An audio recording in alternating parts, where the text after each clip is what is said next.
Le Milan AC se prend des râteaux aux quatre coins de la Belgique. Déjà, le transfert de Jachary qui est complètement au point mort. Le Milan a fait plusieurs offres pour le milieu suisse, mais toujours trop loin de la somme réclamée par les Blauenhardt. Résultat, le Milan attendait une réponse à son offre depuis mardi dernier, mais ils n'ont strictement rien reçu. On pourrait croire que les Brugeois avaient un souci ou avaient besoin d'un délai pour réfléchir, mais non, ils ont juste préféré ignorer les Rossoneri. Et ce n'était d'ailleurs pas le seul Brugeois que les Milanais voulaient ramener à San Siro. Maxime de Kepper faisait aussi partie de la liste des Saudi Glitare. Les Milanais avaient la préférence du joueur et le prix demandé 20 millions restait raisonnable. Mais Milan a tenté de faire baisser le prix encore plus pour l'avoir en dessous de 20.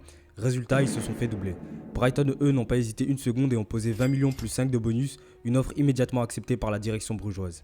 Avec le départ de Théo Hernandez, les Milanais avaient toujours besoin d'un nouveau latéral gauche. Ils se sont donc tournés vers une solution un peu moins chère, Archie Brown de la Gantoise. Cette fois, Milan a rapidement trouvé un accord avec les Gantois à hauteur de 9 millions d'euros, mais au final, le joueur a choisi de signer au Fenerbahçe. Pourtant, Milan et le Fener avaient chacun affrété un jet privé pour aller le chercher, mais Brown est monté dans celui du Fener sans même regarder derrière lui, un détail que la vidéo de présentation du joueur au Fenerbahçe n'a d'ailleurs pas oublié de gentiment moquer. On peut légitimement se demander si Milan lui a proposé de jouer par amour du blason et avec des réductions sur les billets pour Kinshasa. Mais bon, les fans du Milan en vrai ne le prenaient pas mal. En latéral gauche, il y a toujours Turomens qui est vraiment pas mal du tout. Par contre, si j'étais vous, je serais vif sur le dossier avant de me refaire doubler cette fois-ci par Feyenoord. Bref, tout ça pour dire que